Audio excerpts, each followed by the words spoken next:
bosan pula ada kawan-kawan. Saya minta maaf ya. Assalamualaikum warahmatullahi wabarakatuh.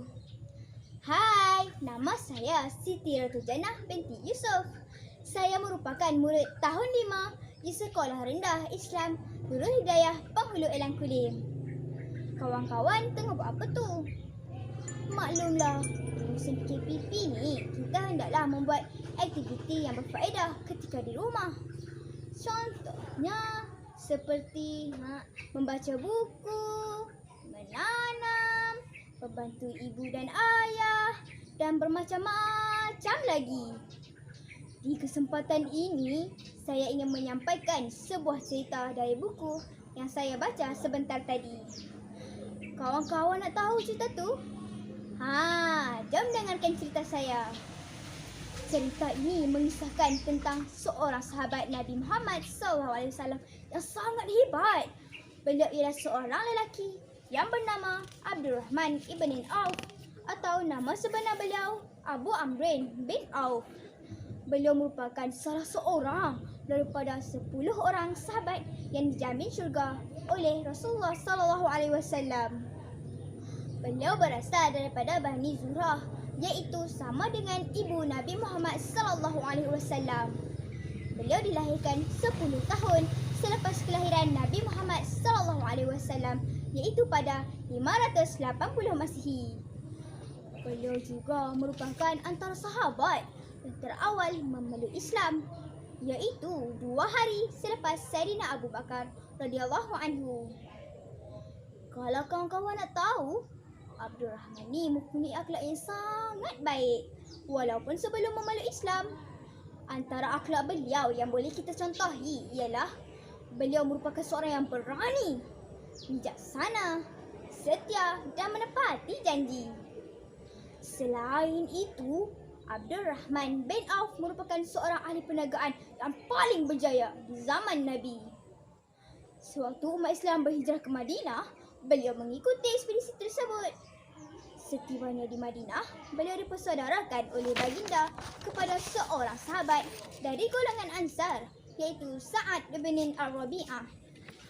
Beliau terkenal sebagai seorang sahabat Rasulullah SAW yang sanggup berkorban dan berjihad di jalan Allah Subhanahu Wa Taala. Beliau sanggup menyumbangkan barang-barang keperluan yang dimuatkan di atas 700 ekor unta penduduk Madinah.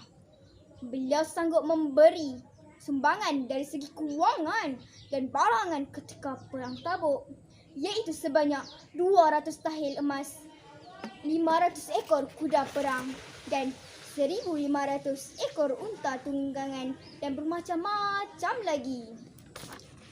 Beliau pernah dilantik oleh Nabi Muhammad SAW untuk mengimami solat subuh dengan dihadiri oleh baginda. Abdurrahman merupakan lambang kejayaan umat Islam dalam bidang urus niaga dan perdagangan, terutamanya ketika bidang ekonomi itu dimonopoli oleh orang Yahudi. Kawan-kawan, kenal tak Ustaz Ibn? Ustaz Ibn merupakan seorang pemuda yang mempunyai ciri-ciri yang sama dengan Abdurrahman radhiyallahu anhu. Beliau merupakan seorang hartawan dan dermawan yang sangat merendah diri dan telah menyumbang dalam membantu orang yang dalam kesusahan tanpa mengira bangsa dan agama.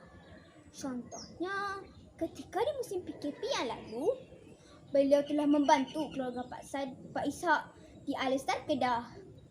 Beliau telah menyewakan sebuah rumah kepada keluarga Pak Ishak dan banyak lagi pertolongan dan sumbangan yang dilakukan oleh Ustaz Ibn. Malah, beliau sanggup turun di jalanan dan lorong-lorong gelap untuk berdakwah. Kawan-kawan, Abdurrahman radhiyallahu anhu juga telah banyak menyertai berbagai peperangan dalam mempertahankan agama Islam. Antaranya Perang Badar, Uhud, Khandaq dan Tabuk. Begitulah betapa besarnya sumbangan yang Abdurrahman radhiyallahu anhu kepada Islam dan Rasulullah sallallahu alaihi wasallam. Beliau sanggup mengorbankan harta dan nyawanya untuk mempertahankan Islam.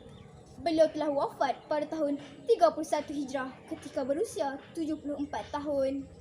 Kawan-kawan, pengajaran yang boleh kita ambil dalam kisah ini ialah Yang pertama, kita hendaklah bersabar sungguh-sungguh dalam setiap pekerjaan yang dilaksanakan.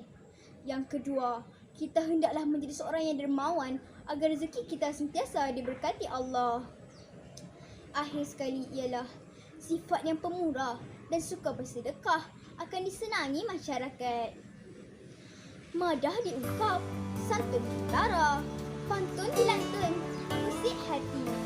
Salah dan silap, tutur bicara, pohon diampun, seikhlas hati. Dengan ini berakhirlah cerita saya pada hari ini. Semoga kawan-kawan sentiasa dalam keadaan sihat dan dirahmati Allah Subhanahu wa taala. Saya akhiri dengan wabillahi taufik wal hidayah. Assalamualaikum warahmatullahi wabarakatuh. Bye bye.